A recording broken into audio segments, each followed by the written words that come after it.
2021년 3월 17일 큐티 말씀입니다. 요한복음 13장 31절로 38절입니다. 그가 나간 후에 예수께서 이르시되 지금 인자가 영광을 받았고 하나님도 인자로 말미암아 영광을 받으셨도다. 만일 하나님이 그로 말미암아 영광을 받으셨으면 하나님도 자기로 말미암아 그에게 영광을 주시리니 곧 주시리라. 작은 자들아, 내가 아직 잠시 너희와 함께 있겠노라. 너희가 나를 찾을 것이나 일찍이 내가 유대인들에게 너희는 내가 가는 곳에 올 수 없다고 말한 것과 같이 지금 너희에게도 이르노라. 새 계명을 너희에게 주노니 서로 사랑하라. 내가 너희를 사랑한 것 같이 너희도 서로 사랑하라. 너희가 서로 사랑하면 이로써 모든 사람이 너희가 내 제자인 줄 알리라. 시몬 베드로가 이르되 주여 어디로 가시나이까? 예수께서 대답하시되 내가 가는 곳에 내가 지금은 따라올 수 없으나 후에는 따라오리라. 베드로가 이르되 주여 내가 지금은 어찌하여 따라갈 수 없나이까? 주를 위하여 내 목숨을 버리겠나이다. 예수께서 대답하시되 내가 나를 위하여 내 목숨을 버리겠느냐?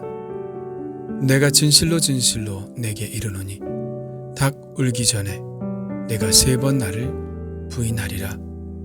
아멘. 오늘 말씀의 키워드는 영광이라고 할 수 있겠습니다. 31절과 32절을 볼까요? 그가 나간 후에 예수께서 이르시되 지금 인자가 영광을 받았고 하나님도 인자로 말미암아 영광을 받으셨도다. 만일 하나님이 그로 말미암아 영광을 받으셨으면 하나님도 자기로 말미암아 그에게 영광을 주시리니 곧 주시리라.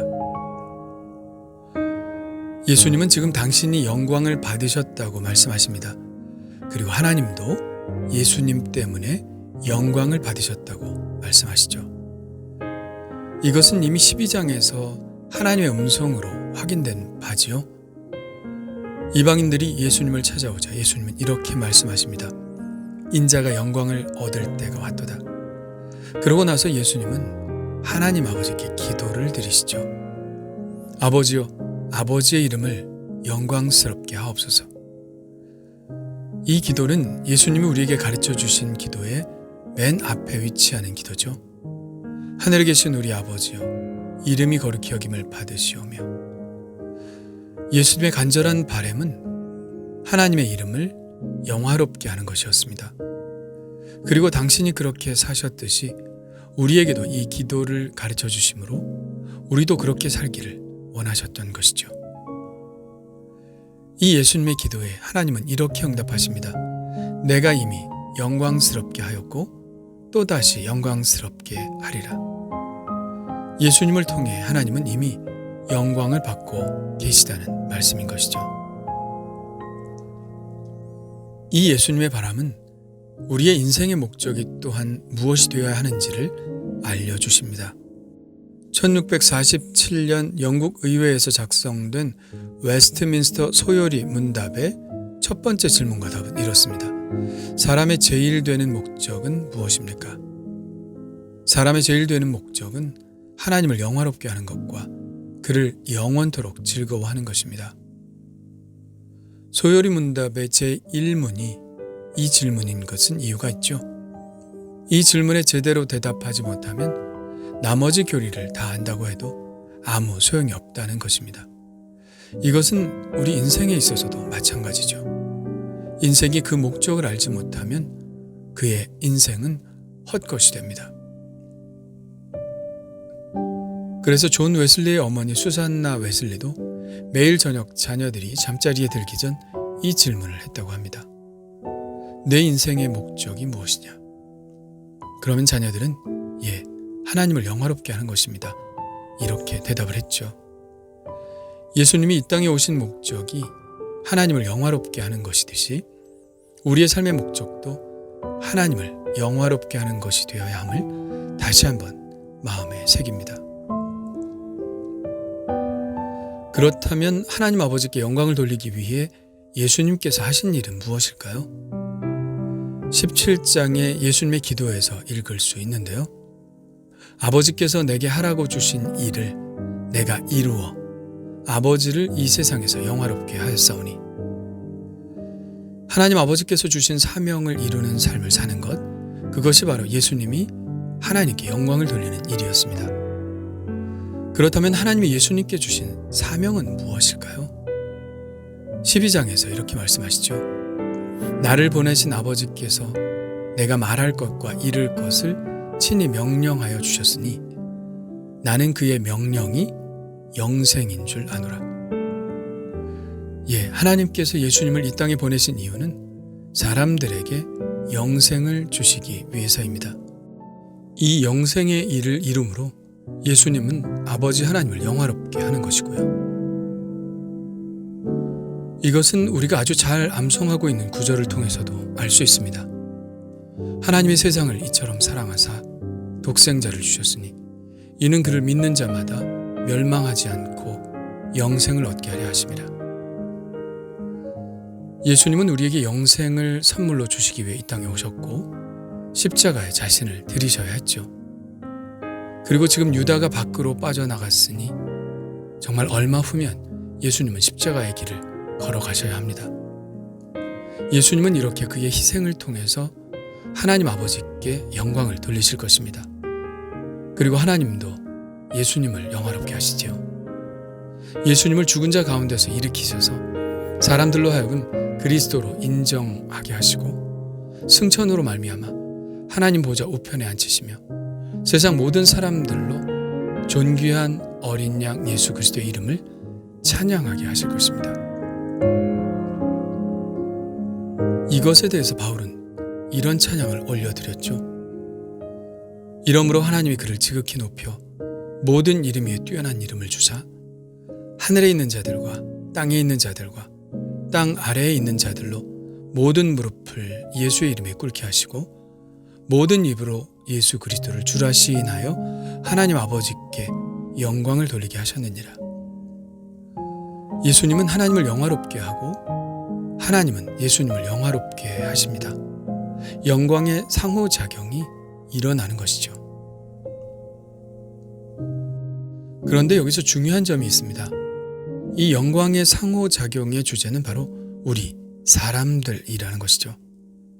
하나님이 영광을 받으시는 것은 예수님의 십자가의 죽음을 통해서, 그리고 예수님이 영광을 받으시는 것은 하나님이 일으키시는 부활을 통해서 일어납니다. 그런데 그 십자가와 부활은 누구를 위한 것입니까? 하나님 아버지와 예수 그리스도를 위한 것이 아닙니다. 그것은 바로 죄 많은 우리를 위한 것이죠. 하나님 아버지와 아들 예수 그리스도의 영광은 결국 우리들이라는 겁니다. 우리가 바로 하나님의 영광입니다. 그 영광은 이렇게 우리를 사랑하시는 그 사랑으로 인하여 일어납니다. 이처럼 만일 우리도 하나님께 영광을 돌리는 삶을 살기를 원한다면 우리도 주님께서 보여주신 사랑의 삶을 살아야 하는 것이죠. 그래서 주님은 이 계명을 우리에게 주십니다. 새 계명을 너희에게 주노니 서로 사랑하라. 내가 너희를 사랑한 것 같이 너희도 서로 사랑하라. 너희가 서로 사랑하면 이로써 모든 사람이 너희가 내 제자인 줄 알리라. 사람들은 사랑이라는 단어를 쓰기를 좋아하지만 과연 그 중에 진짜 사랑은 얼마나 있을까요? 사랑이라 말한다고 다 사랑은 아닙니다. 사랑은 매우 다양한 수준을 포함하죠. 그리고 예수님은 우리가 예수님의 수준으로 사랑해야 한다고 말씀하고 계십니다. 그렇다면 예수님이 우리를 사랑하신 수준이 어떤 수준인가요? 우선 직전에 제자들의 발을 닦아주셨던 그 섬김을 떠올릴 수 있겠죠. 스승으로서 제자들의 발을 씻어주시며 보여주신 낮은 자에 대한 섬김입니다. 그러나 이것이 다는 아니죠. 앞으로 예수님께서 보여주실 사랑은 친구를 위해 목숨을 버리는 그 사랑입니다. 예수님은 우리에게 그런 사랑을 할 것을 격려하십니다. 목숨까지 버린다는 것은 좀 과한가요? 그러면 이런 수준은 어떤가요? 내 이웃을 내 자신과 같이 사랑하라. 이것도 쉬운 일은 아니죠. 그러므로 예수님의 이 유일한 계명은 도달하기가 쉽지 않아 보입니다. 그렇습니다. 내 힘으로는 불가능한 일이죠. 그래서 우리가 예수님을 영접해야 하는 것입니다. 그래서 내 안에 계신 예수님이 하셔야 가능한 것입니다. 예수님의 제자는 바로 그런 사람입니다. 내 힘으로 사랑하는 사람이 아니라 예수님을 영접하고 예수님께 전적인 순종과 헌신을 드림으로 예수님께서 일하시도록 하는 사람, 온전히 예수님의 도구로서 사용되기를 원하는 사람이 바로 예수님의 제자입니다.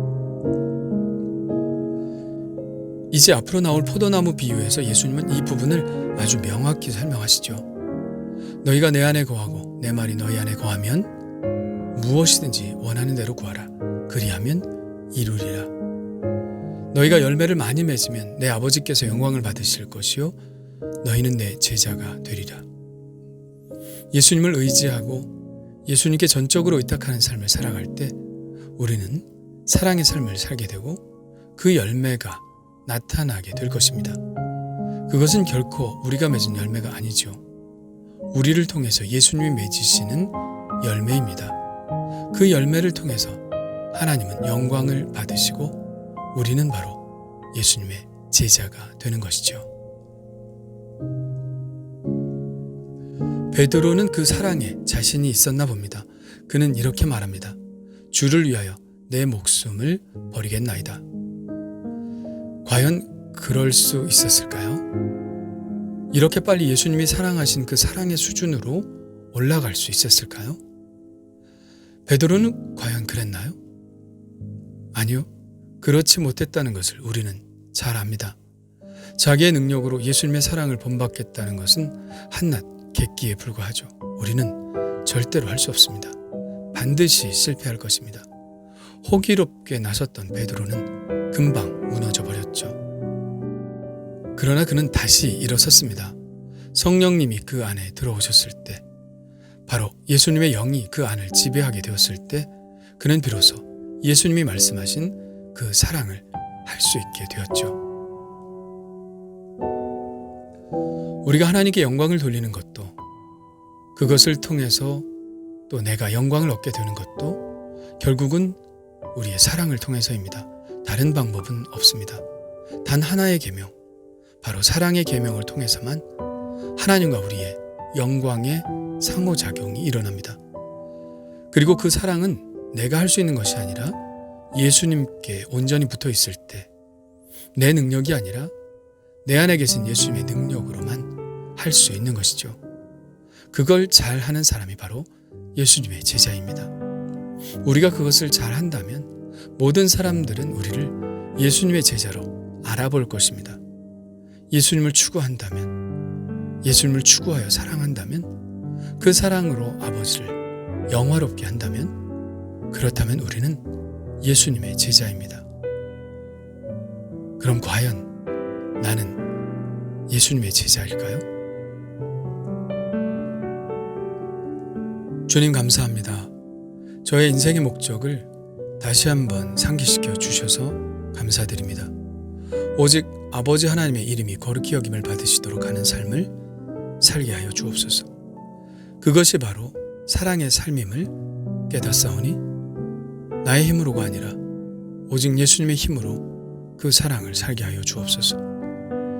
예수님의 제자라는 것이 부끄럽지 않도록 하나님의 인정을 받고 또 사람들도 알아보는 주님의 제자가 될 수 있도록 사랑하게 하여 주옵소서. 예수님의 이름으로 기도합니다.